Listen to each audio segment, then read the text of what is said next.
Okay. మరి 'big బాస్'కి వెళ్ళాలి ఇలాంటి ఏమైనా థాట్స్ ఏమైనా ఉన్నాయంటే అంటే ఫేమస్ అవ్వడం అని కాదు.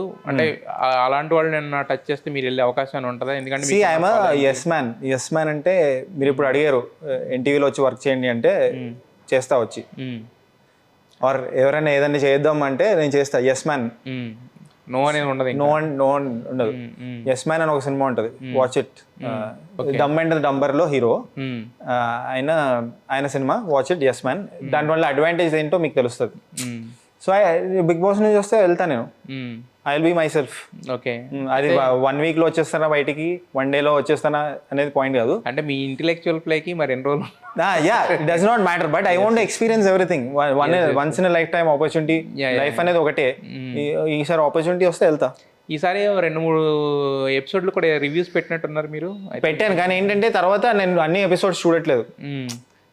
చూడకుండా చెప్పడం ఎందుకని? చూడట్లేదు. టైం అంటే టైం దొరకట్లేదు. ఆ టైంకి ఎక్కడో మూవీకి వెళ్ళడం, అండ్ చూసినా కూడా లేట్ అయిపోవడం అనేది. సో అయితే ఎప్పుడు జరగంది, ఈసారి ఒకటి జరిగింది. బయటకు వచ్చిన తర్వాత విన్నర్ అరెస్ట్ అవడం ఇలాంటి జర్నీ కదా. దాని మీద కూడా వీడియో పెట్టాను కదా. అది ఏమనిపించింది మీకు అంటే ఆ టైంలో? ఆ టైంలో ఏంటంటే మనం చాలా రెస్పాన్సిబుల్గా ఉండాలి. పోలీసు ఒకటి చెప్పినప్పుడు పోలీసు చెప్పింది వినాలి మనం. We're living in a society, rule of law ఉంటుంది, జుడిషియరీ ఉంది. ఆ judiciary or legislative body certain rules frame చేసినప్పుడు యాజ్ సిటిజన్ మీ responsibility to obey it. Okay. ఆయన చెప్పినప్పుడు పోలీసులు వెళ్ళిపోతే ఇదంతా రకాస్ అయ్యేది కాదు.